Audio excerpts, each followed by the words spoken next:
We will now witness the sign. Oh, please be seated. We will now witness the signing of the joint vision statement formally launching the Singapore-New Zealand Comprehensive Strategic Partnership. Prime Ministers.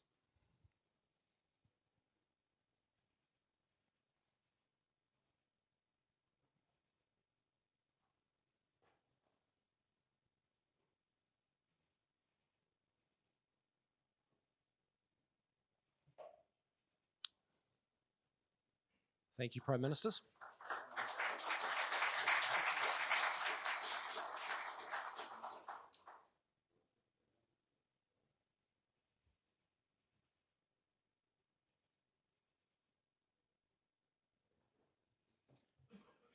Prime Ministers, may I invite you to the podium for the press conference? Well, ka nui te mihi kia koutou, kia ora, tēnā koutou everybody. It's good to see you all here.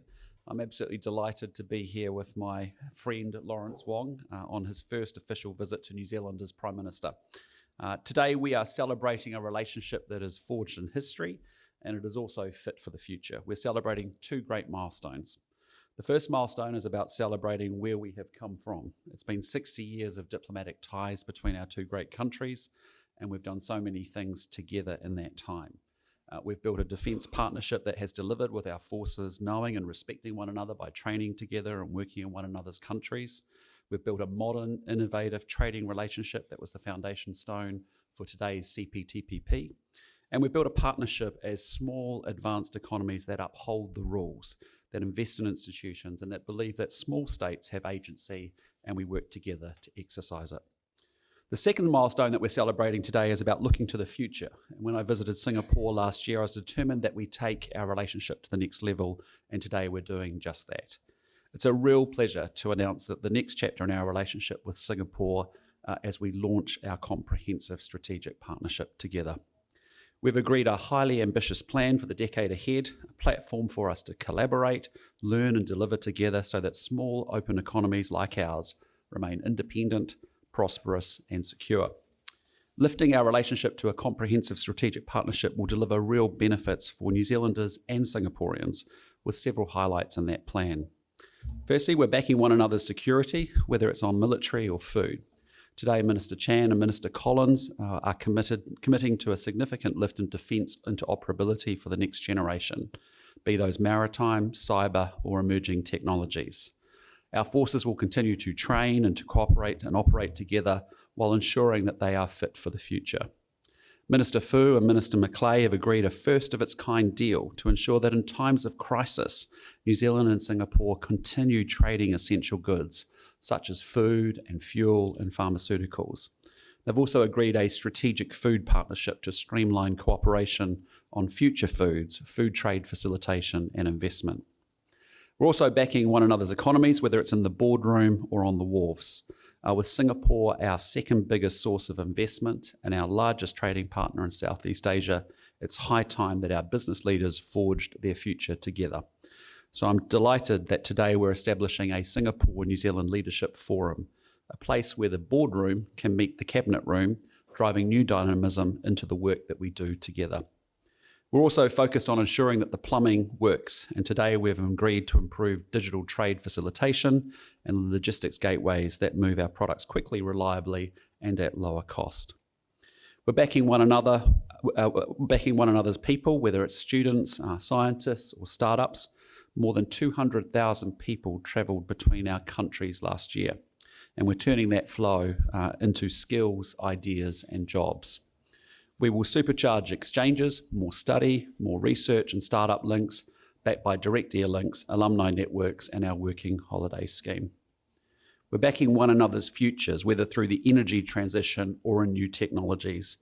And under the CSP, we're turning labs into launch pads. We're piloting smart farming systems, precision manufacturing, and digital health.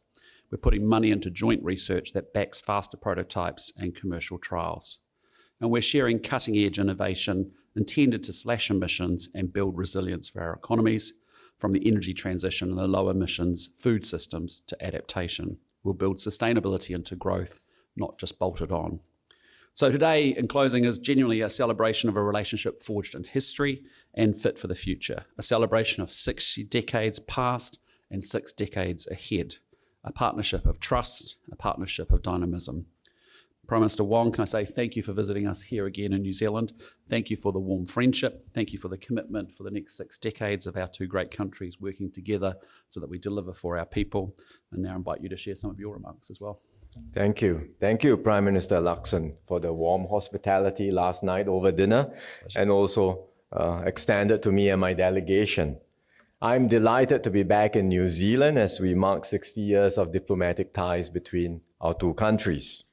As small, open states with shared strategic perspectives, our 2 countries share a very close friendship built on a deep reservoir of trust, and we have journeyed side by side through many milestones. This year marks also the 25th anniversary of the Agreement on a Closer Economic Partnership with New Zealand. This was Singapore's first bilateral FTA, and it paved the way for even more ambitious ventures together. We have since joined hands on other groundbreaking initiatives like the P4, which evolved to the TPP and now the CPTPP, as well as the pioneering DEPA, the Digital Economy Partnership Agreement, which continues to attract interest from economies around the world, and more recently, the Future of Investment and Trade Partnership, or FITP, which reaffirms our commitment to a robust, rules-based multilateral system. And our partnership extends far beyond trade. Under our enhanced partnership, we have completed 40 initiatives across a wide range of areas, from defense to climate change. And now, both Prime Minister Luxon and I have agreed to build on these achievements and elevate our relations to a comprehensive strategic partnership, or a CSP, that is forged in history and fit for the future. Under the CSP, we will pursue even more ambitious and innovative projects together. And let me just highlight a few areas. First, we will advance our shared strategic priorities. We will have an annual leaders meeting to guide our cooperation. And together we will work together not just for bilateral win-win projects, but also to support our wider region by jointly delivering capacity building programs in the Pacific, for example, drawing on Singapore's own journey as a small island state, and working to upgrade ASEAN-New Zealand ties to a comprehensive strategic partnership. Second, we will strengthen economic collaboration. We are discussing a new plurilateral green economy agreement, which will further push the frontiers to integrate trade and climate action so that growth and sustainability can reinforce each other. We will deepen investment and capital markets collaboration, enabling New Zealand companies to use Singapore as a springboard to Southeast Asia, and for companies in the region to access opportunities here in New Zealand. And next year, as the Prime Minister said just now, we will hold a New Zealand-Singapore Leadership Forum to enhance two-way economic policy and business linkages. Prime Minister Luxon has been a strong advocate for the forum, and I look forward to welcoming him in Singapore next year. Third, we will strengthen supply chain resilience. Our agreement on trade in essential supplies is the first of its kind and will ensure critical goods continue flowing even during times of disruption or crisis. This too can serve as a pathfinder for other trade-dependent economies. And we will also establish a strategic food partnership to bolster food security and resilience. Fourth, we will broaden our security cooperation. We appreciate very much New Zealand's long-standing support for the Singapore Armed Forces training and will continue to facilitate the New Zealand Defence Forces access in and through Singapore, including by hosting your assets for maintenance. And we are also exploring new areas of cooperation, such as unmanned technologies. And I thank New Zealand for facilitating the Republic of Singapore Air Force's inaugural unmanned aerial system training in Tekapo earlier this year. These are just a few examples of what we will undertake together under the CSP. Singapore and New Zealand may be small in size, but we have shown time and again that the power of our partnership far outweighs our scale. By working closely together, I am confident we can continue to turn challenges into opportunities and deliver benefits for our peoples and the wider region. So I look forward to working very closely with my good friend, Prime Minister Luxon, to bring the Singapore-New Zealand relationship to even greater heights. Well done, mate. Thank you.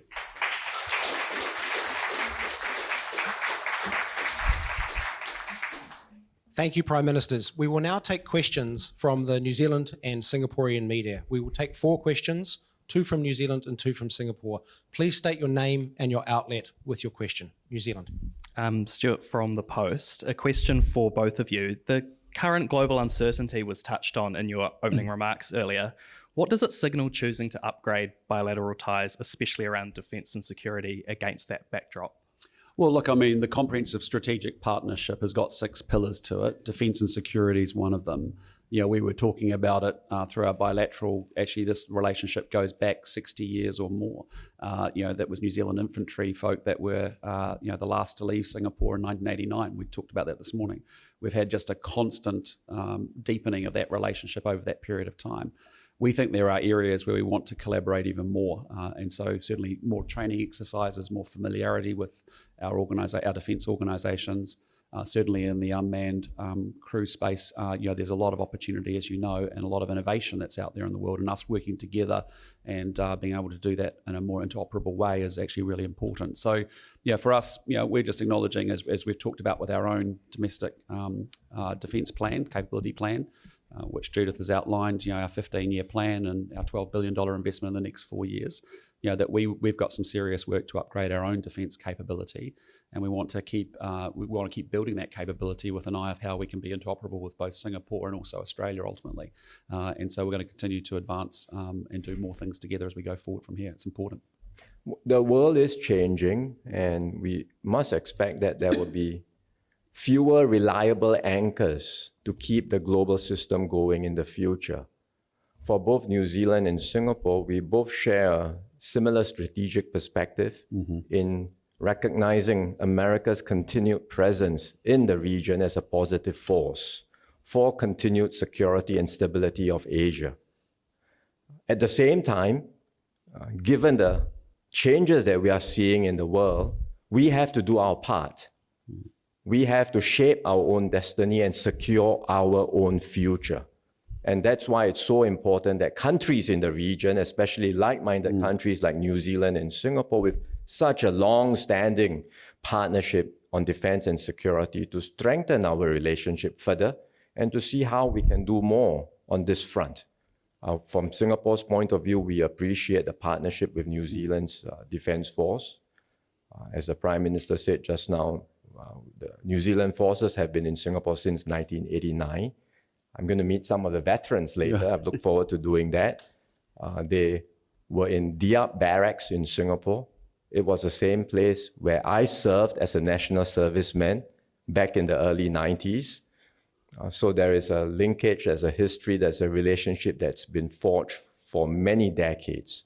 We value that partnership, and we think there is scope for us to do much more together to strengthen the interoperability of our forces, to have more training opportunities work together, and to find ways in which our forces working together with others in the region, like Australia, can continue to contribute to stability and security of the Asia Pacific. Well said. Singapore, please. Good morning, Prime Ministers. I'm Claudia from Channel News Asia. Now, given that the agreement on trade in essential supplies is legally binding, could you give us a sense of how it will be implemented in practice, and also what are the roles that Singapore and New Zealand will each play?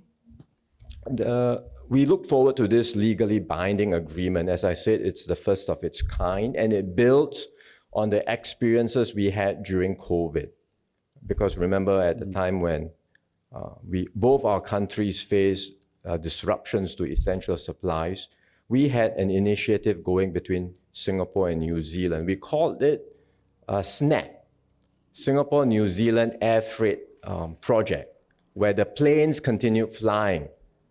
Never mind that there were no passengers because there was no travel, but we got cargoes going between our two countries, medicine, essential supplies, flowed. And that speaks to the trust that we have between New Zealand and Singapore. And building on that experience, we have now reached an agreement on a legally binding agreement to ensure that going forward, essential supplies will continue flowing. And that basically means both our governments commit not to impose export restrictions, even during times of crisis on some key products like medicine,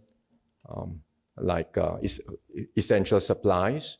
And I think that's an agreement that will give assurance to both our countries and to both our peoples that in times of need, we will always be there for one another.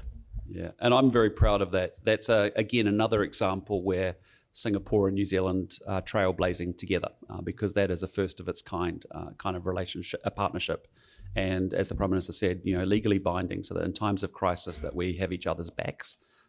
For Singapore, a country that imports 90% of your food, for New Zealand that imports a huge amount of its fuel and also pharmaceuticals, it's mutually beneficial for both of us. And so I'm very, very proud. It's a great example where our teams have the same instincts, we have the same intentions, we take an idea like that and we trailblaze and pathfind on it. I think the other piece is the food security partnership as well, which sits alongside that, which was initially a conversation I had with Prime Minister Lee and then again with Prime Minister Wong. And I'm really proud that we've been able to deliver both those bits. But I just think it speaks to the huge amount of trust that we have between our two countries. This is a frictionless arrangement and relationship. It's one that we deeply enjoy, and our ministers on both sides have done some outstanding work building the relationships with each other, but then going to work to find solutions to challenges that we both have. And I think that's pretty special. New Zealand. Claudia O'Neill from News Talk ZB. Can you please just comment on the significance of the New Zealand-Singapore relationship heading into APEC and what you're hoping to achieve from more regular meetings of our governments? Yeah, look, I mean, as I said, we're really proud celebrating 60 years of this, diplomatic relationship that we've had. Obviously, 60 years of independence for Singapore as well. But we want to have a vision for where we go in the next 60 years. And so for us, as we go into APEC, as we go into ASEAN the week before, this is a really important relationship where we're signalling to our Indo-Pacific region that New Zealand, Singapore, Australia, we want to do more stuff together. We want to take more responsibility to help shape our region. As we've said before, you can't have prosperity without security. And so those two things are very strongly linked together.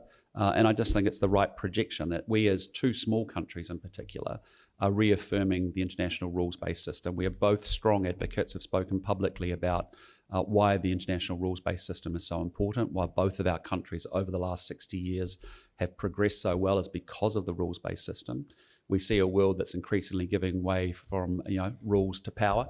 And actually, we believe as small countries, we have agency. And by working together in the way that we have, we can keep modelling out the standards that we want to see still affirmed in the world. And that's why we keep making the case for free trade and the international rules-based system. So, and with the kind of agreements that we're putting together here and the things that we're, again, trailblazing and pathfinding on, we're going to continue to look for opportunities to do more of that together as well. Well, we worry a lot, both our countries, about how the global order is evolving, where it's becoming one where it's more about might is right, and that's not going to be beneficial for small countries.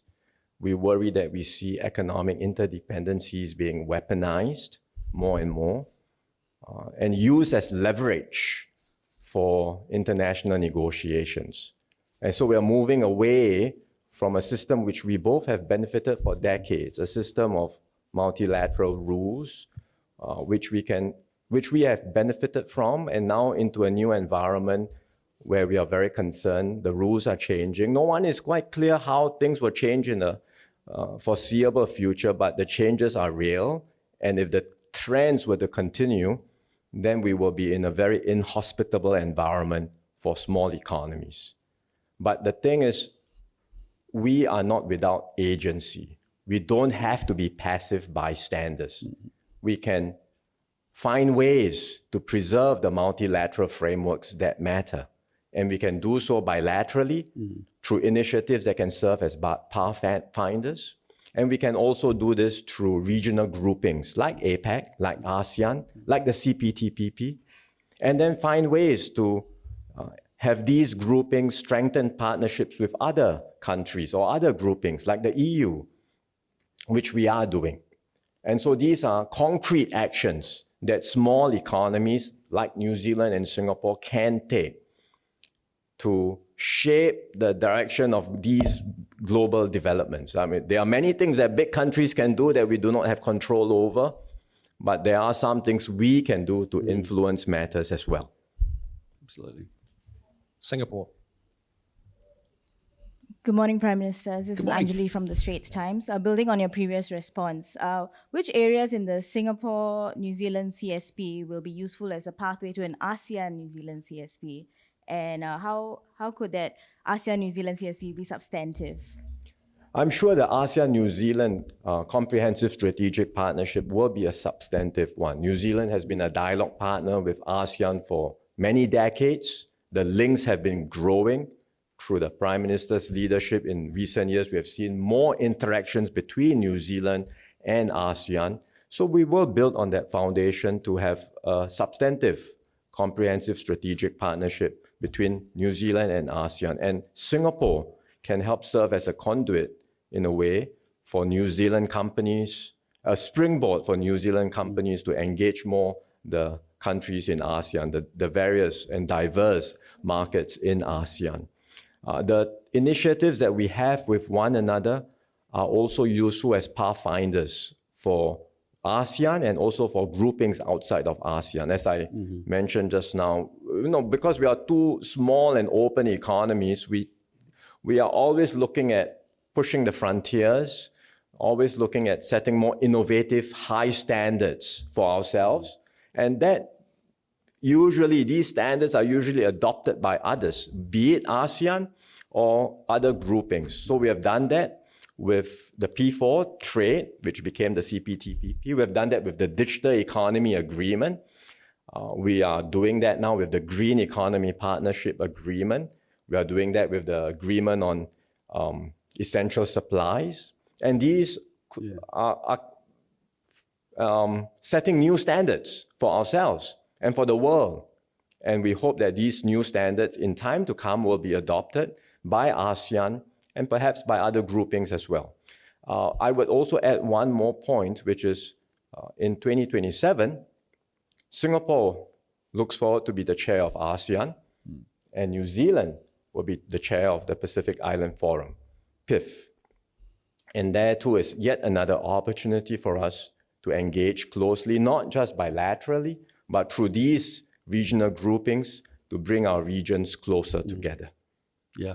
Exactly. I mean, I fully agree with what the Prime Minister has said. For New Zealand, Singapore is the key gateway to Southeast Asia and to ASEAN. So, our companies have their regional head offices there. It's the partner that we do the most trade with in Southeast Asia. It's the country that, we've got 200,000 people moving between our two countries, and there's the most familiarity with as well. So there's a lot more that we can do together. But exactly as the Prime Minister said, we are looking to build lots of lattice work, usually with the two of us together, adding in other blocks. And so, we think there's a massive opportunity for ASEAN and PIF to work more closely together as adjacent partners in adjacent regions and sub-regions of the world. Even the future investment and trade partnership that we're thinking about how we move that forward together as well. So we that's the great benefit you have being leader of a small country, is that you can be agile, you can be innovative, you can move with great speed and agility, and pioneer and innovate and have a positive view on where we think the world can go, and we can model that out for others and encourage others to come and join us along the way as well. So we've got it's a challenging world out there, but there's a fantastic future for both of our countries, and the way that we're coming together, as evidenced by today, and the relationships that we've built even over the last 18 months, 2 years, is really exciting times for us as well. So it's choppy waters, but I've got every confidence the two of us working together, we can get to both where New Zealand and Singapore want to get to ultimately. So, but again, thank you very much everyone for your time today. We really do appreciate it. Thank you, everyone. That concludes the press conference. Thank you.